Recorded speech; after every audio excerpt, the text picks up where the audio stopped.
Hey, good morning, guys. Starting to take some of your questions on 10-5. All right, this idea of solving quadratics by completing the square. Again, just another way to solve quadratics. We can factor things, we can graph things. If all I have is a w squared in this case, I can do the opposite and do it to both sides and use those square roots. But now there's this new way to what's called completing the square. All right, so let's take a look here. We're going to look at number 18. All right, so we got w squared minus 5w equals 11 fourths. All right, so some of you might be freaked out by that 11 fourths. Don't be. All right, so we got calculators that can handle fractions and decimals. So I want to complete the square. So again, hopefully you've caught the process here. I take half of 5, or negative 5 in this case. It actually doesn't make a difference, and we'll talk a little bit here about why it doesn't. So, but half of 5 is 2.5, and then I square that. All right, and that's the first reason why it really doesn't matter if you do 5 or negative 5. Probably should do negative 5 just to be completely correct, but it really doesn't matter because when I square something, I'm always going to get a positive. But when I square that, I get 6 1/4. All right, and I'm going to add that to both sides because that's what's going to complete that square. All right, so on the left-hand side, I'm going to get w squared minus 5w plus 6 1/4. And then 11 fourths.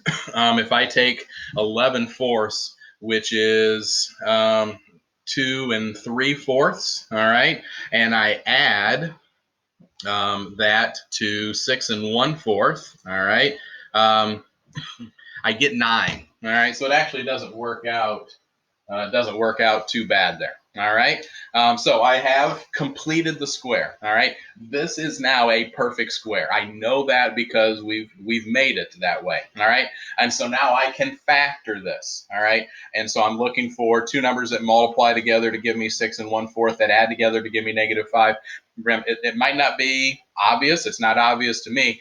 But again, if you caught that process in the algebra tiles activity, that number that we're looking for was that half of 2.5. All right, that thing we did before we squared it. So I know it's 2.5. All right, or I think I said half of 2.5, half of 5. All right. So this left-hand side can factor as w minus 2.5 squared, and it still equals 9. Okay, so we've made this thing a perfect square, and now we've factored it as a perfect square. All right. And so now I want to solve this thing because now I've got a perfect square. I can do the square root of both sides.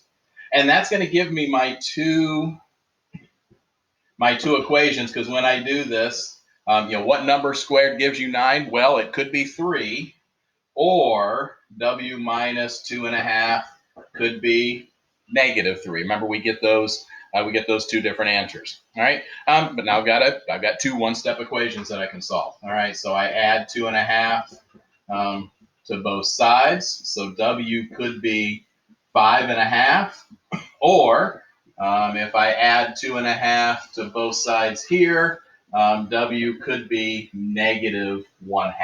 All right. So 5 halves or negative 1/2. All right. Those are the two solutions to this equation. If you want to check them, if you plug them back in for w, we should get a true equation. All right. But again, this idea of completing the square. Take half of that and square it, and that's what you add to both sides. And then you've made this a perfect square. Factor it. And again, this term right here is always going to be that half of this, whatever that was. All right. And then use the square root, get your two equations, the positive root of 9 and the negative square root of 9. And there's your two solutions. All right. So this was number 18 on 10-5. All right. I hope this helped. Let me know if you have any more questions. Take care.